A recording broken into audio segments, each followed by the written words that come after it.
It was the 1920s and Coca-Cola had a big problem.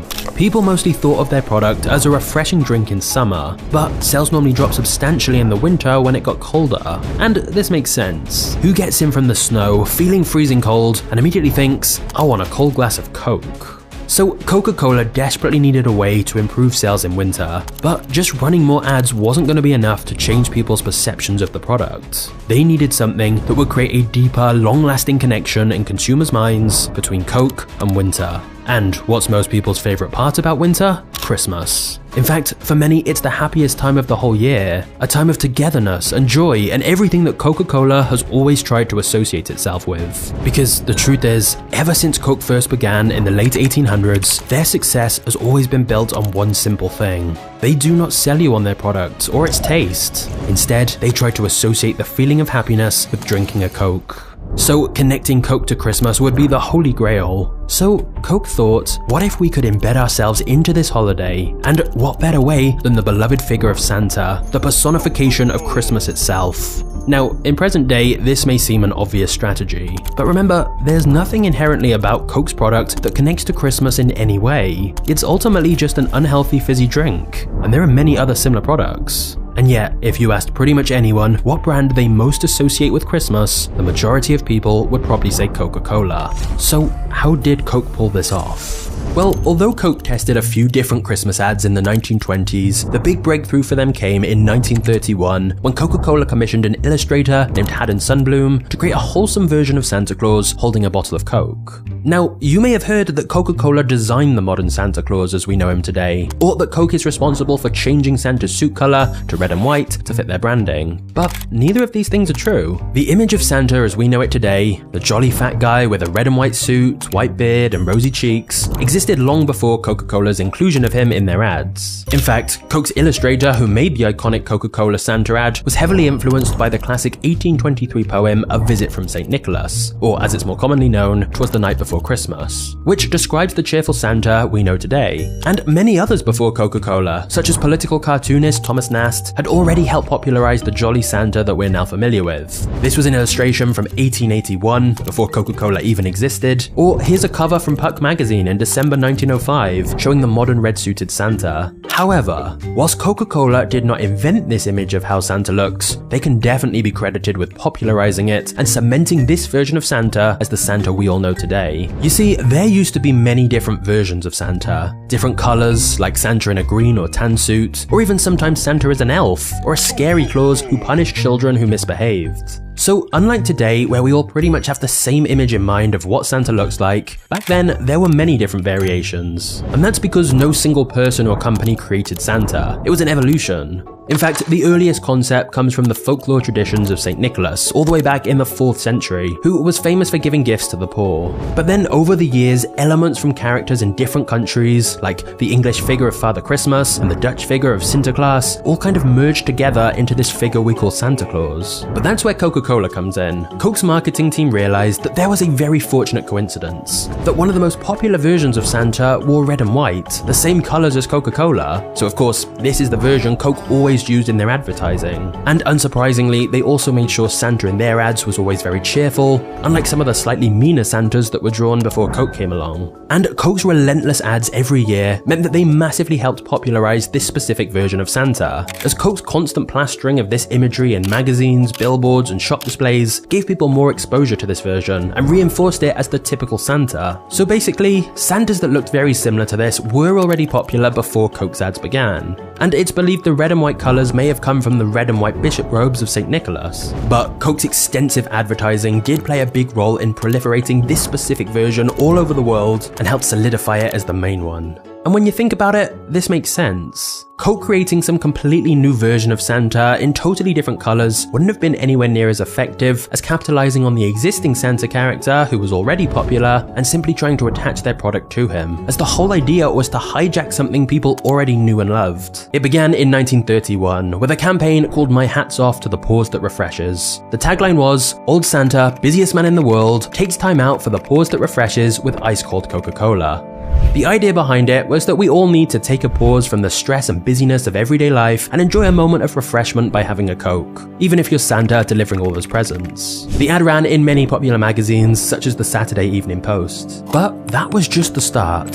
Every year, Coca-Cola ran more and more Christmas ads featuring this version of Santa with Coca-Cola to reinforce the association between Coke and Christmas. They continued to use the same illustrator every year between 1931 and 1964, which meant Santa's style remained consistent. It became an annual tradition to feature this version of Santa holding or drinking bottles of Coke. And the best part? Since nobody actually owns the rights to Santa, Coke don't even have to pay any royalties or fees to use the iconic character. Of course, they didn't just stop at Santa. They used other heartwarming winter imagery too, such as polar bears with Cokes, and then introduced the classic Coke trucks with Christmas lights. And the ads absolutely worked. Not only increasing Coca-Cola's sales in winter, but also achieving another important goal: targeting children. For many impressionable kids, seeing the beloved Santa figure constantly surrounded by Coca-Cola undoubtedly created a deep association between the product and the happy feelings of Christmas. This was actually crucial for Coke, as there's strong research to show if you can get kids to drink Coke when they're young, they're much more likely to become a customer for life. Not just that, but you may be familiar with the study of Pavlov's dogs. Pavlov was a Russian psychologist who did an experiment where right before he fed a group of dogs, he'd ring a bell. He did this again and again until eventually the dogs started salivating when the bell rang, even if there wasn't any food present, because they'd been conditioned to think that the bell ringing meant food was coming. This was the discovery of classical conditioning. Now, when it comes to Coca-Cola, a person may not initially have strong feelings towards Coke, but they do have strong positive feelings towards Christmas. Happiness, family, excitement, and so on. So by conditioning people every year in their ads that Coke and Christmas go together, just like Pavlov did with the bell and food, eventually people associate those same positive feelings of Christmas with Coca-Cola. Now, whilst this was undoubtedly great work by Coke's marketing team, what's not so well known is that even before Coke had the idea of using Santa in their ads, a different drinks company had already done it. There are ads from a brand called White Rock Beverages at least 15 years before the first Coke Santa ad appears, in which a modern-style Santa is delivering presents, which includes White Rock water. This campaign led to the business becoming one of the largest producers of mineral water in the United States by 1923, and so they soon started using Santa to sell their ginger ale as well. Coke would certainly have been aware of these ads, and it's entirely possible this inspired Coke's marketing team to do something very similar. So why do people still repeat the myth of Coke changing Santa? Well, the actual truth that a sequence of illustrators developed on each other's ideas just isn't quite as memorable. Plus, Coke have been a little sneaky, as they actually claim Santa's jolly look all started in 1931 with Haddon Sunbloom and Coca-Cola, which isn't really true, as we've literally just seen very similar versions existed before this. But Coke can certainly take credit for popularizing and standardizing the final modern look of Santa. Before Coke, not everyone had the same image of Santa. He wasn't always red and jolly, and so if Coke hadn't needed to increase winter sales and spent so much money to reinforce this Santa into public consciousness, then it's possible this Santa version wouldn't have become so prevalent. Of course, not everyone is happy about Coke hijacking Christmas like this. There's even been calls from health experts that Coca-Cola's Christmas lorry tour should be banned for false gifts of bad teeth and weight problems. So why has Coke been so successful at attaching itself to Christmas? I mean, nowadays it's hard to imagine the holidays without Coca-Cola ads and images. I've literally heard people say, you know it's Christmas when the Coke ad starts. Well, perhaps one of the biggest factors in why Coke's Santa ads have worked so well is that Coca-Cola has always stayed the same. No big changes to their products, logo, colors, or branding. I mean, they did briefly try with New Coke, but it backfired horribly, so they quickly changed it back. And so, by consistently running the exact same kind of ads every single year for the same product and brand, it reinforces the connection and becomes a tradition.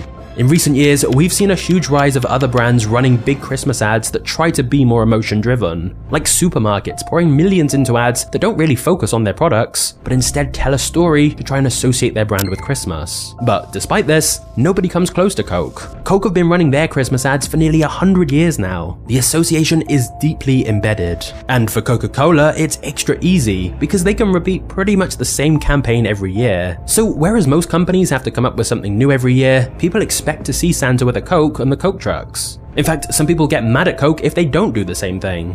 And so when people ask why do Coke spend so much on advertising when everyone already knows about their product, the answer is they're not advertising to make you aware of their product, they're advertising to create associations in your subconscious so that when you go to the shop and there's a row of different colas, you're instinctively drawn to Coke. This also helps explain the Pepsi paradox, which is the concept that in blind taste tests, more people prefer Pepsi, but given the visible choice of options, more people prefer Coke. It shows that people feel more connected to the company, and there's no doubt the billions of dollars Coke has spent to weave their product into Christmas has played a big role in that. And that is how Coca-Cola stole Christmas for its marketing efforts, and thus created one of the most powerful branding associations in the world. The crazy part is that Coke didn't even start out as a soft drink. It started out as a dodgy patent medicine. And if you want to know the insane full history of Coca-Cola, just click here. Finally, if you are watching this at Christmas, I just want to say thank you for all your support this year. You are a legend, and I wish you a very happy holidays. Cheers.